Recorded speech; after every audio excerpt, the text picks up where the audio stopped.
This is another in the first read series where I just read a poem by a poet that I don't know or know very little about and do a reading of a poem straight through just for the sheer joy of it, not to, give it a finalized rating or not to expound on what I think it's about, not to try to teach the poem or anything, but just to read it, just to enjoy it, just like you would a beautiful scene, like a mountaintop. The one I'm looking at this time is from Small Axe, smallaxe.net. Small Axe is, of course, as you would suspect from the title, devoted to Caribbean literature. So I'm looking at this piece by John Robert Lee called Poem, and I always look at literally the form of it. It says prologue, and then it goes to 7. So I'm not really sure if these are connected, how they're connected, if it's from a longer piece. I'm just going to look at the first piece here and see what to make of it. It comes with a video, not a video, an image. And just look at the image first since it's connected. There's a window, it's open, it's got a blue frame, which is a little unusual. Looking across the street on a house. House that's got some tropical plants on the side, looks like a small banana tree on the side there. House got a fence, some red lines on it, looks like a tin roof. It's just open, looking out on it. You don't know if somebody's looking out of the windows. Next door where the windows are propped open for circulation. That's really all I'm going to say about that. I don't really have any special insight into that. See what happens when I read the piece.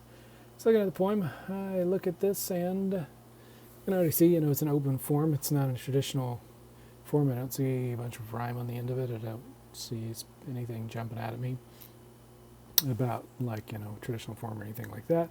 I do see a lot of repetition just looking at the first line. Some girl, behind, anaphora. That's what this is, the repetition of beginning words.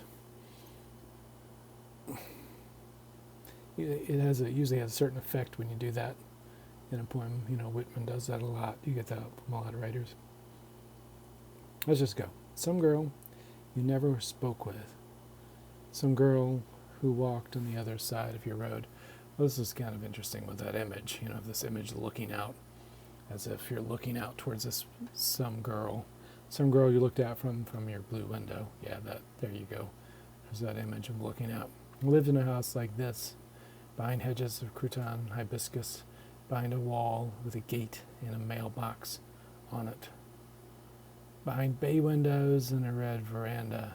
There's our image looking out across the street. Some girl, it's like looking out, and then this image, it's empty. But you can imagine there's some girl here, maybe not here at this moment, gone. Lived in a house like this, behind hedges of crouton and hibiscus, behind a wall with a gate and a mailbox on it, behind bay windows and a red veranda. I really like that line. It's got a very nice sound. Behind bay windows and a red veranda. Maybe she was as shy as you. Maybe she watched you between her curtains. Maybe she wrote your initials on page 67 of her green maths book. Well, this is kind of interesting. That kind of like maybe there's somebody in there looking back from the image.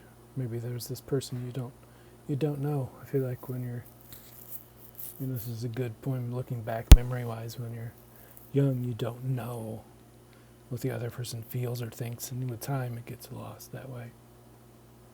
When you met her in New York years later, with your schoolmate, her husband, you could not get past island gossip and the vacuous opinions to ask about her house and the sacred memories you had scrawled on its cream facade. Well, this is interesting. That is, yes, definitely a memory poem looking back.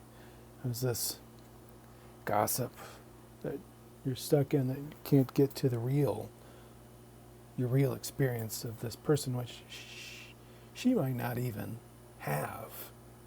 Not really, if she didn't look back. But it's something there for this writer, poet, narrator. It's some significant memory for this person, right?